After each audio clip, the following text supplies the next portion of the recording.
ପୁରା ପାଗଳ ହେଇଗଲାଣି। ନାନୀ ତମ ବିନା ନା ମୁଁ ଗୋଟାଏ ମୁହୂର୍ତ୍ତ ବଞ୍ଚି ପାରିବିନି ଜାଣିଛ?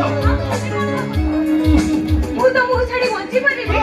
ସ୍କୁଲରେ ପାଠ ପଢିଥିବା ସମୟରେ ପ୍ରଥମ ଥର ମୁଁ ତମକୁ ଦେଖିଥିଲି, ଆଉ ସେଇ ପ୍ରଥମ ଦେଖାରେ ମୁଁ ତମକୁ ଭଲ ପାଇ ବସିଲି।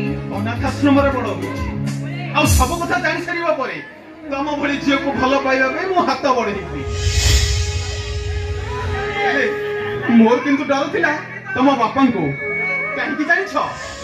କାହିଁକି ମୁଁ ଅନାଥ ଆଶ୍ରମରେ ବଡ ହୋଇଛି, ଆଉ ପିଲାଟି ବେଳୁ ସେଇ ଅନାଥ ଆଶ୍ରମ ମୋର ବାପା ମା ସବୁ କିଛି, ଆଉ ସବୁ କଥା ଜାଣି ସାରିବା ପରେ ତମ ବାପା ମୋ ଭଲ ପାଇବାକୁ ସ୍ୱୀକୃତି ଦେବେ ସେ ବିଶ୍ୱାସ ମୋର ଜମା ନଥିଲା। ଆରେ ବାବା, ମୋ ବାପା ମତେ ବହୁତ ଭଲ ପାଆନ୍ତି। ମୋ ଦେହରେ ଏତିକି ଟିକେ ବି ଧୂଳି ପଡିବାକୁ ଦେବେନି, ଆଉ ମୋ ଆଖିରେ ଲୁହ ଦେଇଥାନ୍ତେ କେମିତି?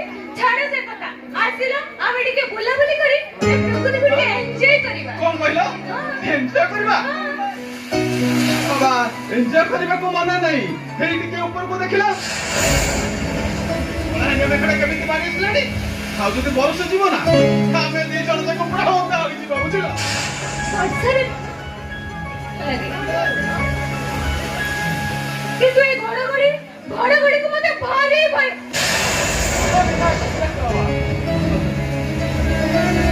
ସେଦିନ ତ ମୁଁ ଏକା ଥିଲି, ସେଥିପାଇଁ ଡରୁଥିଲି, କିନ୍ତୁ ଆଜି ତ ତମେ ମୋ ପାଖରେ ଅଛ।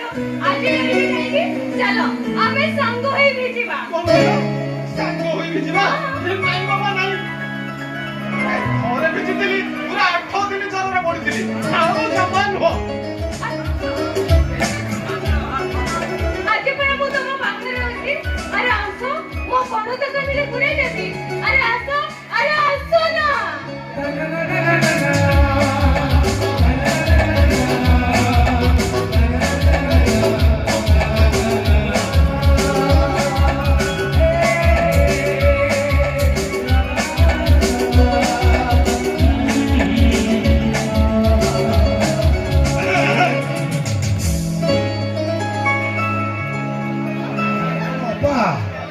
আরে মু আশা হচ্ছে তুমি এইটি আস গপসপ করছ, মু খুঁজছি তুমি দুজন গল করে।